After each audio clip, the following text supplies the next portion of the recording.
수가 있는 거.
Bonjour à tous, je m'appelle Lotika.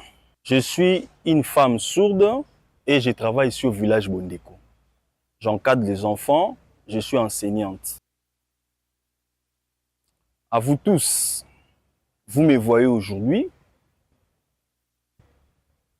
enseignante, mais j'ai d'abord étudié, ma famille m'a accompagné, m'a soutenu. De la maternelle, ici, au village Bondeko, à l'école primaire, jusqu'à l'école secondaire et aujourd'hui, je suis gradué en orthopédagogie. Donc j'ai étudié toujours ici chez nous au village Bondeko, à l'école supérieure orthopédagogique. Et aujourd'hui, grâce à Dieu, je suis engagé, travailleur au sein du village Bondeko comme enseignant.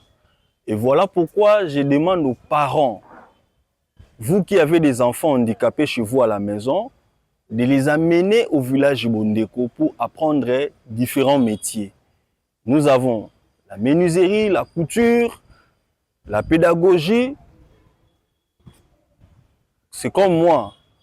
Aujourd'hui, j'ai appris et je suis devenu autonome, je suis devenu utile à la société. Vous aussi, vous qui avez des enfants handicapés, ne les abandonnez pas, amenez-les ici au village Bondeko pour qu'ils apprennent afin de devenir des personnes utiles dans la société. Ils vont étudier car ici il y a un encadrement adéquat, ils seront bien formés et demain ils seront très utiles. Donc à vous les parents, n'ayez pas honte de vos enfants, car les personnes handicapées et les personnes dites valides, nous tous, nous sommes égaux. Voilà, je vous remercie. Bonjour, je suis Christine Zouzi, je suis préfet des études ici au village Bondeko, spécialement à l'Institut Libanga. En fait, dans la prise en charge des enfants handicapés, nous les encadrons, nous leur donnons des enseignements d'ordre religieux aussi. Il y a, comme nous sommes une école, bien évidemment, nous les encadrons pour être des personnes utiles dans la société, apprendre un métier, à savoir compter, à savoir calculer, à savoir lire et qu'on sort.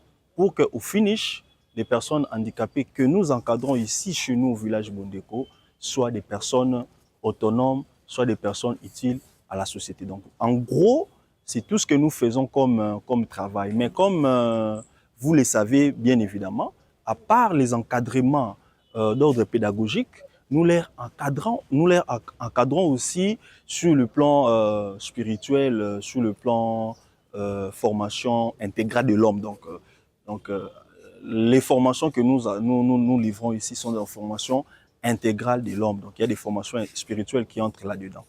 Donc c'est cela. Les parents nous amènent des enfants et après que les enfants soient ici chez nous, il y a une équipe des techniciens qui donnent des formations aux enfants, notamment handicapés auditifs, donc ce que nous appelons couramment les sourds, et les handicapés des déficients intellectuels, ce que nous appelons les manteaux. Donc ils sont ici chez nous. Quand même, vous trouverez aussi quelques enfants handicapés moteurs. Nous les encadrons avec les parents et les parents nous ramènent les enfants. Ils sont ici, ils apprennent et à la fin de la journée, les parents rentrent ici pour récupérer les enfants.